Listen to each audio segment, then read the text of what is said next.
Assalamualaikum warahmatullahi wabarakatuh. Selamat pagi pemirsa Trans7, Khazanah Ensiklopedia Islam Dunia. Pagi ini kembali hadir ke hadapan Anda untuk berbagi informasi Islami. Semoga menginspirasi dan menjadi motivasi aktivitas Anda hari ini. Pemirsa Khazanah, banjir yang melanda sebagian wilayah Sulawesi Selatan mengisahkan perjuangan seorang nenek asal Kabupaten Goa yang berusaha menyelamatkan cucunya dari terjangan banjir pekan lalu. Foto sang nenek saat menggendong cucunya memeluk pohon pun viral. Bahkan ada yang membuli orang yang memotret nenek yang terjebak banjir dan menggendong cucunya ini. Mengapa hanya memotretnya lalu mengunggahnya ke media sosial? Sebenarnya yang memotret dan mengunggah foto nenek ini adalah anaknya sendiri. Bahkan dalam unggahannya disebutkan bahwa nenek di foto itu ibunya dan anak kecil yang digendong itu keponakannya sendiri. Sang anak yang mengunggah foto ini pun menjelaskan jika dirinya juga dalam kondisi yang sama, tengah terjebak dalam banjir yang deras dan tidak bisa berenang sehingga tidak bisa menolong sang ibu. Setelah 3 jam terendam, nenek dan cucunya berhasil ditolong dan dirawat di klinik. Namun sehari kemudian ia meninggal dunia karena serangan jantung. Musibah banjir yang melanda Sulawesi Selatan akibat tingginya curah hujan kali ini mengakibatkan 30 orang meninggal dunia, 25 orang hilang. Peristiwa ini merupakan musibah terburuk dalam 1 dekade terakhir. Sebaik dan seburuk apapun musibah yang menimpa pada kita di dunia ini merupakan takdir dan ketetapan Allah Subhanahu wa Ta'ala. Karena memang hidup di dunia ini tidak luput dari cobaan. Ketetapan inilah yang ditegaskan Allah Subhanahu wa Ta'ala. Kami akan menguji kamu dengan keburukan dan kebaikan sebagai cobaan yang sebenar-benarnya, dan hanya kepada kamilah kamu dikembalikan. Al-Quran Surah Al-Anbiya ayat 35.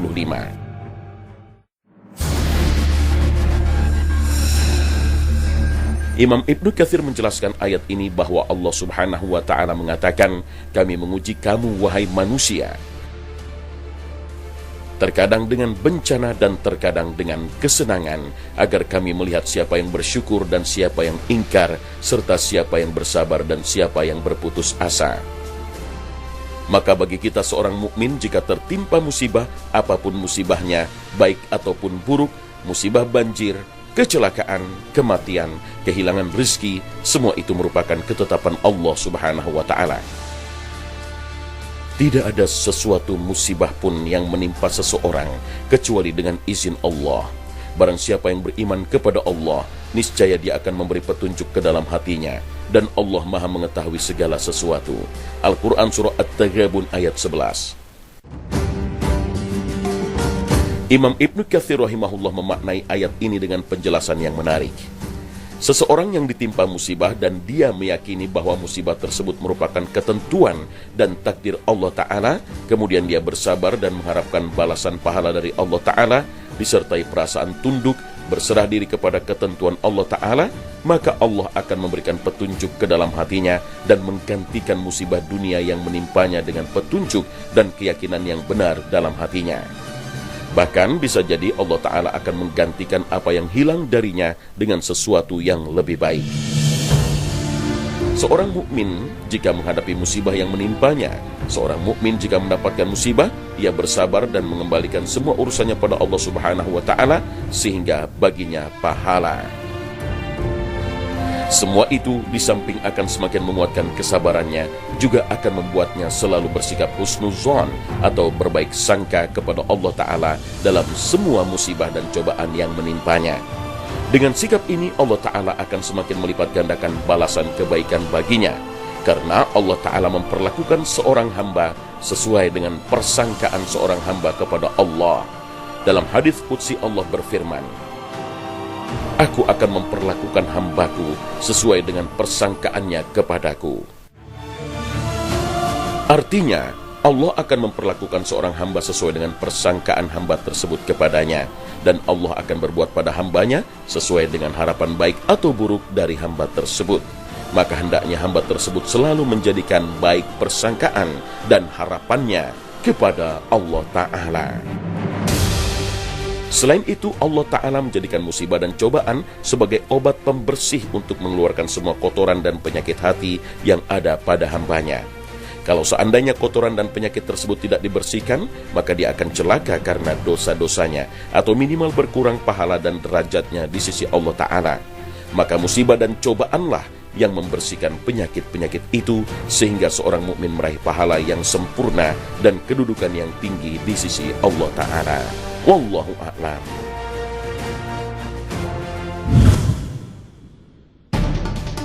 Pemirsa Khazanah, kita tentu sering mendengar kawasan yang memiliki reputasi angker di dunia bernama Segitiga Bermuda.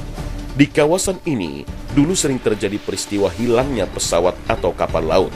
Sejak tahun 1950-an, wilayah imajiner yang menghubungkan Miami di Florida, Bermuda, dan Puerto Rico ini dianggap bertanggung jawab atas hilangnya sekitar 20 pesawat dan 50 kapal dalam kurun waktu 100 tahun. Namun, kesan angker ini sempat meredup karena nyaris tak ada lagi peristiwa kapal atau pesawat yang hilang. Hilangnya sebuah pesawat di kawasan ini tahun lalu kembali memunculkan kesan angker wilayah Segitiga Bermuda ini. Karena hilangnya pesawat atau penumpang seringkali tak meninggalkan jejak. Akibatnya muncul berbagai dugaan. Ada yang mengatakan ada alien yang bersembunyi di bawah lautan, atau tempat itu sebagai portal ke dimensi lain. Ada yang menyebutnya karena gas metan, dan ada juga yang mengatakan disitulah lokasi Atlantis yang hilang. Bahkan ada yang menyebutkan kawasan ini sebagai istana iblis. Tentu saja semua itu bukan dugaan tak berdasar.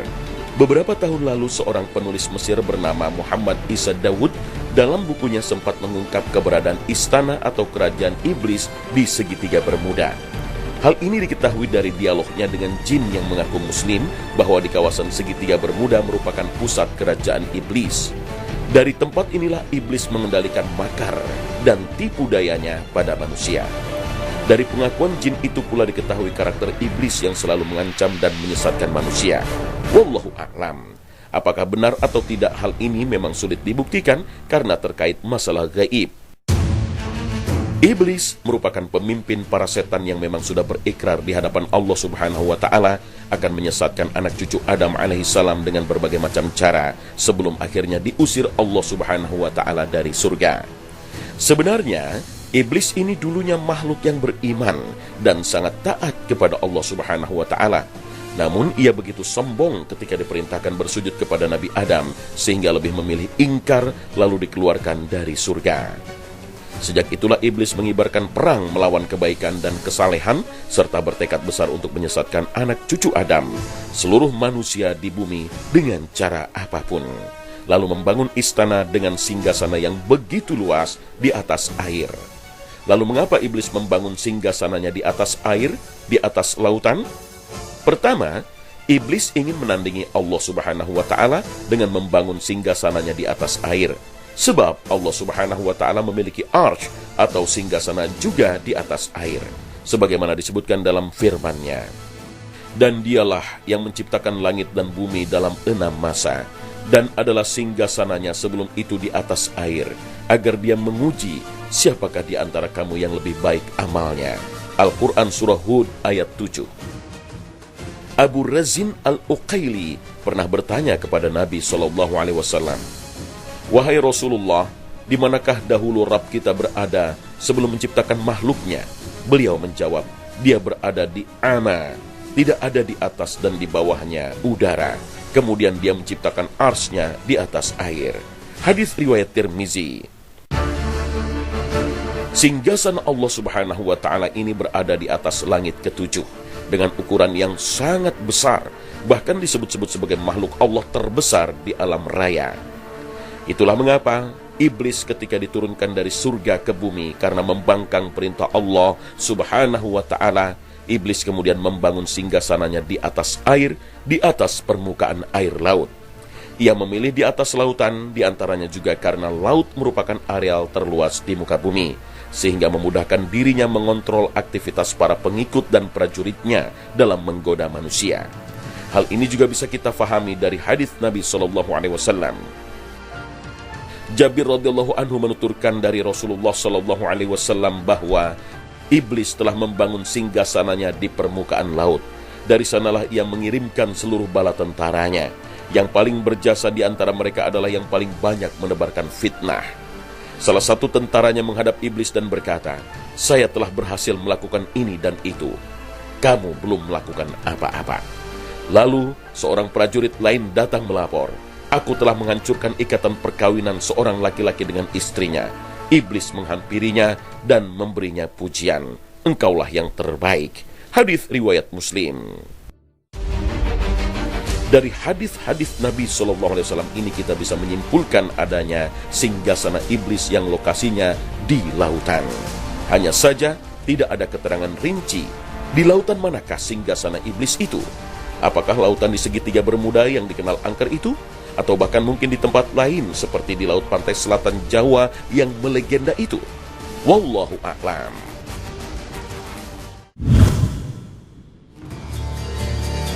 Pemirsa, ada fenomena yang cukup unik di kalangan sebagian kaum muslim di tanah air.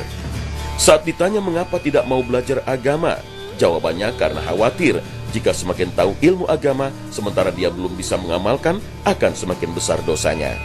Jangan kemana-mana, sesaat lagi Khazanah segera kembali.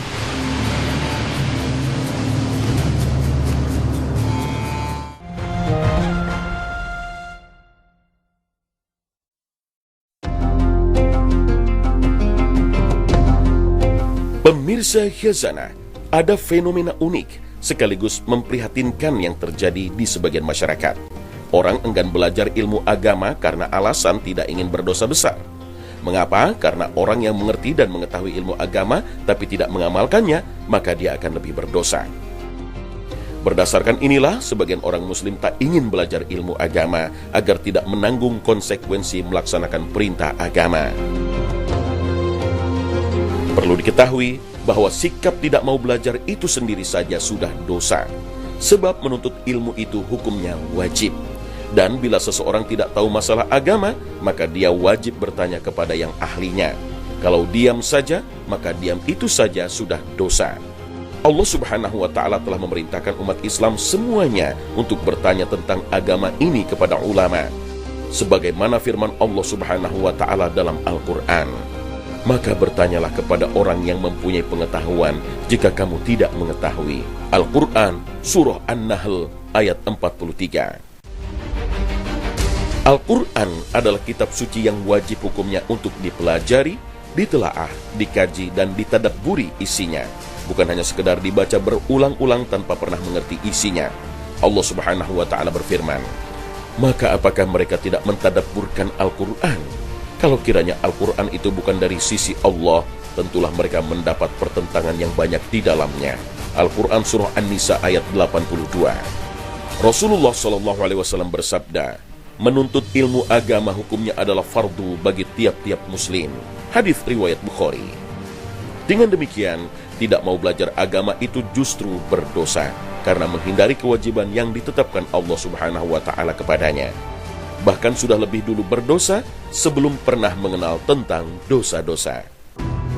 Allah Ta'ala berfirman, "Mereka hanya mengetahui yang lahir saja dari kehidupan dunia, sedang mereka tentang kehidupan akhirat adalah lalai." Al-Quran Surah Ar-Rum ayat 7. At-Tabari rahimahullah menyebutkan sebuah riwayat dari Ibnu Abbas yang menerangkan mengenai maksud ayat ini, bahwa yang dimaksud dalam ayat ini adalah orang-orang kafir. Mereka benar-benar mengetahui berbagai seluk-beluk dunia, namun terhadap urusan agama mereka benar-benar jahil atau bodoh. Gambaran dalam ayat ini memang awalnya menerangkan mengenai kondisi orang kafir. Namun keadaan semacam ini pun menjangkiti kaum muslim. Mereka lebih memberi porsi besar pada ilmu dunia, sedangkan kewajiban menuntut ilmu agama diakhirkan, bahkan dilalaikan. Tentu saja ini bahaya.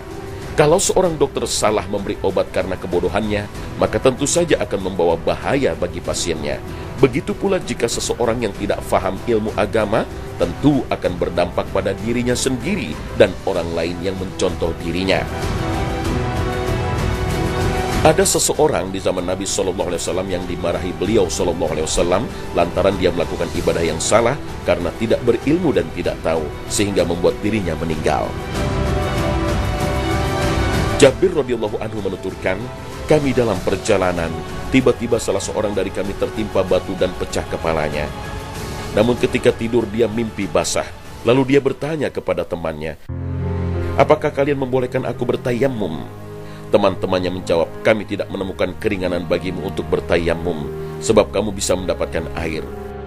Lalu mandilah orang itu dan kemudian mati akibat mandi. Ketika kami sampai kepada Rasulullah SAW dan menceritakan hal itu, bersabdalah beliau, mereka telah membunuhnya. Semoga Allah memerangi mereka. Mengapa tidak bertanya bila tidak tahu? Sesungguhnya obat kebodohan itu adalah bertanya. Cukuplah baginya untuk tayammum. Hadis riwayat Abu Daud dan Ad-Daruqutni. Seorang muslim dengan seorang non-muslim tidak dibedakan berdasarkan KTP-nya, juga bukan berdasarkan ras, darah, golongan, bahasa, kebangsaan atau keturunan tertentu, tetapi berdasarkan apa yang diketahuinya tentang ajaran Islam serta diyakini kebenarannya. Tidak mungkin seorang bisa dikatakan muslim manakala dia tidak mengenal Allah Subhanahu wa ta'ala, dan tidaklah seseorang mengenal Allah Subhanahu wa ta'ala jika dia tidak mengenal ajarannya serta syariat yang telah diturunkannya. Maka mengetahui ilmu-ilmu syariat merupakan bagian tak terpisahkan dari status keislaman seseorang. Maka sudah seharusnya seorang muslim menguasai ilmu syariah, karena syariat itu merupakan penjabaran serta uraian dari perintah-perintah Allah Subhanahu wa ta'ala kepada hambanya. Tidak mau mempelajari tentang dosa-dosa sama saja dengan mengerjakan dosa itu sendiri.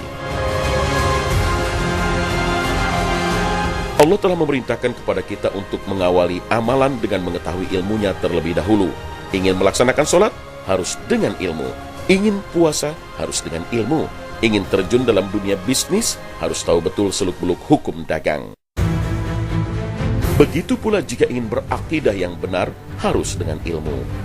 Allah Ta'ala berfirman, maka ilmuilah, ketahuilah bahwasanya tiada sesembahan yang berhak disembah selain Allah, dan mohonlah ampunan bagi dosamu. Al-Quran Surah Muhammad ayat 19. Dalam ayat ini Allah memulai dengan ilmuilah, lalu mengatakan mohonlah ampun. Ilmuilah yang dimaksudkan adalah perintah untuk berilmu terlebih dahulu, sedangkan mohonlah ampun adalah amalan. Ini pertanda bahwa ilmu hendaklah lebih dahulu sebelum amal perbuatan. Sufyan bin Uyainah mengatakan, tidakkah engkau mendengar bahwa Allah memulai ayat ini dengan mengatakan ilmuilah, kemudian Allah memerintahkan untuk beramal?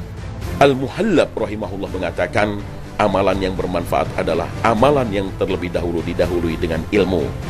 Amalan yang di dalamnya tidak terdapat niat, ingin mengharap-harap ganjaran, dan merasa telah berbuat ikhlas, maka ini bukanlah amalan karena tidak didahului dengan ilmu. Sesungguhnya yang dilakukan hanyalah seperti amalannya orang gila yang tidak diperhitungkan amalnya. Gara-gara tidak memiliki ilmu, jadinya seseorang akan membuat-buat ibadah tanpa tuntunan atau amalannya jadi tidak sah. Jika seseorang tidak faham sholat, lalu ia mengarang-ngarang tata cara ibadahnya, tentu ibadahnya jadi sia-sia dan seterusnya. Maka berilmulah terlebih dahulu sebelum beramal. Mu'adz bin Jabal radhiyallahu anhu berkata, ilmu adalah pemimpin amal, dan amalan itu berada di belakang setelah adanya ilmu. Umar bin Abdul Aziz berkata, barang siapa yang beribadah kepada Allah tanpa ilmu, maka dia akan membuat banyak kerusakan daripada mendatangkan kebaikan. Dengan demikian, bukan berarti kita tidak boleh mempelajari ilmu dunia. Dalam satu kondisi, mempelajari ilmu dunia bisa menjadi wajib jika memang belum mencukupi orang yang capable dalam ilmu tersebut. Misalnya di suatu desa belum ada dokter padahal sangat urgent sehingga masyarakat bisa mudah berobat, maka masih ada kewajiban bagi sebagian orang di desa tersebut untuk mempelajari ilmu kedokteran sehingga terpenuhilah kebutuhan masyarakat. Namun begitu, sekalipun telah menjadi dokter, dia tetap memiliki kewajiban belajar ilmu agama. Dengan faham agama inilah seseorang akan dianugerahi Allah kebaikan. Rasulullah SAW bersabda, barang siapa yang Allah kehendaki mendapatkan seluruh kebaikan, maka Allah akan memahamkan dia tentang agama. Hadis riwayat Bukhari dan Muslim. Perlu kita ingat bahwa yang diwarisi oleh para nabi bukanlah harta, namun ilmu agama. Nabi SAW bersabda, sesungguhnya para nabi tidak mewariskan dinar dan dirham. Mereka hanyalah mewariskan ilmu. Barang siapa yang mengambilnya, maka dia telah memperoleh keberuntungan yang banyak. Hadis riwayat Abu Daud dan Tirmizi. Wallahu a'lam.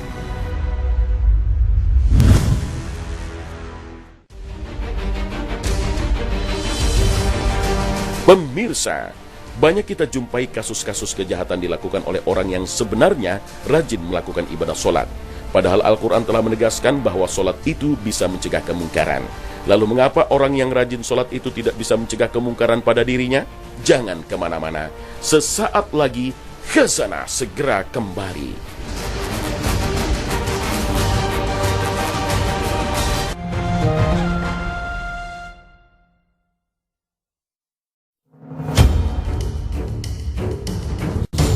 Pemirsa Khazanah, Allah Subhanahu wa Ta'ala berfirman, dan dirikanlah solat. Sesungguhnya solat itu mencegah dari perbuatan keji dan munkar. Al-Quran Surah Al-Ankabut ayat 45. Bila solat mencegah dari perbuatan keji dan munkar, mengapa ada orang yang rajin solat namun tetap berbuat jahat? Perlu difahami, tidak semua solat itu bisa mencegah pelakunya dari perbuatan keji dan munkar. Hanya orang yang menunaikan solat dengan benar saja yang akan mendapat hikmah dan faedah dari solatnya. Solat itu bukan hanya sekedar ucapan dan gerakan yang hampa tanpa makna. Rasulullah SAW pernah menegur seseorang usai solat. Ulangilah solatmu, sesungguhnya engkau belum solat. Beliau bahkan mengulang ucapannya sebanyak 3 kali. Orang yang ditegur Nabi ini diperintahkan untuk mengulangi solatnya karena solat yang dilakukannya belum benar. Solat yang tidak benar belum memberikan efek pada dirinya. Maka jika ada orang yang rajin solat tapi masih suka melakukan maksiat, maka yang pertama dievaluasi adalah bagaimana solatnya. Apakah sudah dilakukan dengan benar atau tidak? Al-Hasan bahkan menegaskan, jika solatmu tidak mencegahmu dari keji dan mungkar, maka sesungguhnya kamu tidak solat. Oleh karenanya, Al-Maraghi sangat tegas mengingatkan, sesungguhnya Allah telah memerintahkan kita untuk menegakkan solat, yaitu dengan melaksanakannya secara sempurna, secara lahir dan batin. Ucapan Abu Aliyah patut kita renungkan tentang solat yang bisa mencegah seseorang dari perbuatan keji dan munkar. Di dalam solat itu ada 3 unsur penting, yaitu ikhlas, khasyah atau takut, dan zikrullah atau ingat kepada Allah. Maka jika tiap solat tidak ada ketiga unsur ini, tidaklah disebut solat, karena dengan kandungan ikhlas dalam solat akan menuntun pada kebaikan. Khasyah atau rasa takut akan mencegah seseorang dari perbuatan mungkar, sedangkan zikrullah atau mengingat Allah akan mencakup makna mengajak ma'ruf, kebaikan, dan mencegah kemungkaran. Al-Baydawi berkata, solatnya yang menjadi sebab terhentinya aneka maksiat adalah ketika dia sibuk dengan solatnya, dan kesibukannya itu akan menanamkan kepada dirinya perasaan takut kepada Allah.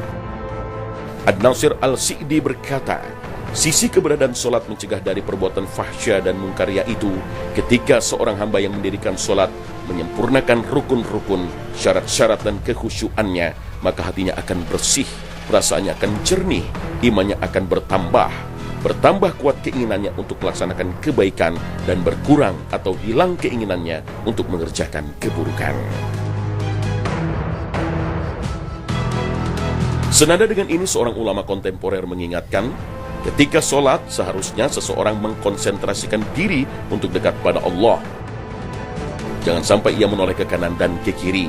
Jangan sampai terlintas di hati berbagai pikiran ketika sudah masuk dalam sholat. Dengan demikian, sholat yang menimbulkan efek mencegah dari perbuatan dosa dan maksiat, serta bisa mengajak pada kebaikan, adalah sholat yang dilakukan dengan cara memenuhi rukun, syarat, wajibnya sholat. Demikian pula dengan melakukan hal-hal sunnah yang menyempurnakan sholat, membuang jauh-jauh dari dalam pikiran hal-hal di luar sholat, tidak menoleh ke kanan dan ke kiri ketika sedang melaksanakan sholat, menghadirkan hati saat sholat dengan merenungi setiap ayat dan bacaan yang diucap, bersemangat dalam hati untuk melakukan kebaikan dan mencegah kemungkaran.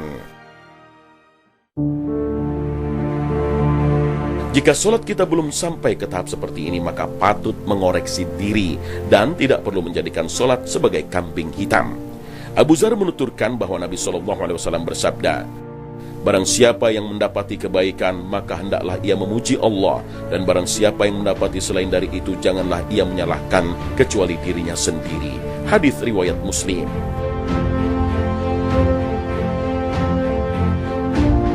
Jadi permasalahannya bukan pada informasi ayatnya, tetapi lebih kepada pelaku sholat itu sendiri yang kurang menyempurnakan rukun, kewajiban, atau khusyuknya sholat.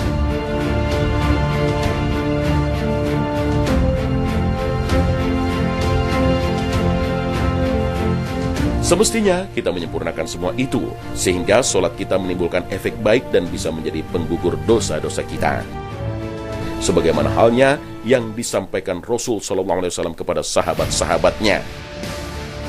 "Apa pendapat kalian jika di depan pintu salah seorang dari kalian ada sungai mengalir? Dia mandi darinya 5 kali dalam sehari. Apakah tersisa kotoran darinya?"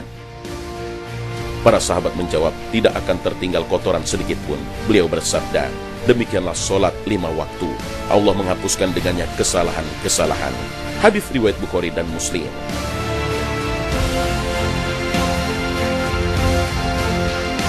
Pertanyaannya untuk kita adalah, kalau ada orang yang mandi 5 kali sehari dan semalam, misalnya pagi hari sekali, siang hari, sore hari, lalu di waktu maghrib sekali, dan di waktu malam juga sekali, ini pun masih ditambah dengan mandi-mandi lain yang ia lakukan, akan tetapi meski telah mandi sekian kali, orang itu tetap dekil, kotor, dan bau. Pertanyaannya, yang salah mandinya atau cara mandinya? Tentu saja yang harus kita pertanyakan adalah cara mandinya. Pasti cara mandinya yang keliru. Barangkali sama saja dengan mandi bebek yang sekedar mencelupkan sebagian tubuh ke air, asal ada yang basah. Demikian pula dengan sholat. Jika sholat sudah ditunaikan, tapi pelakunya masih saja senang berbuat buruk dan maksiat, bukankah berarti sama saja dengan sholat bebek? Namun perlu diingat bahwa dosa-dosa yang dikerjakan oleh seseorang, baik dosa kecil apalagi dosa besar, tidak boleh dijadikan alasan untuk meninggalkan sholat, karena sholat 5 waktu diwajibkan kepada seorang muslim baligh dan berakal dalam keadaan bagaimanapun, kecuali wanita yang haid. Maksiat yang dilakukan oleh seseorang tidak boleh dijadikan sebagai alasan untuk meninggalkan sholat 5 waktu, apapun maksiat yang dilakukan. Dia harus tetap sholat dan tidak boleh meninggalkannya. Semoga di kemudian hari dia bisa memperbaiki sholatnya, sehingga dapat mencegahnya dari melakukan hal-hal yang diharamkan oleh Allah Ta'ala. Orang yang sholat dan masih berbuat maksiat tentu saja masih lebih baik daripada yang tidak sholat dan berbuat maksiat. Bahkan boleh jadi bila dia tidak sholat, maksiatnya akan bertambah. Meskipun tentunya harus berusaha dan diusahakan oleh orang lain agar kualitas sholatnya ditingkatkan dan maksiatnya ditinggalkan. Wallahu a'lam.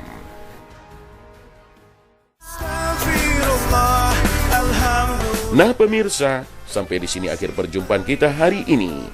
Semoga Allah Subhanahu wa Ta'ala senantiasa memberikan hidayah dan taufiknya kepada kita. Amin ya Rabbal Alamin. Terima kasih atas perhatian Anda. Wassalamualaikum warahmatullahi wabarakatuh.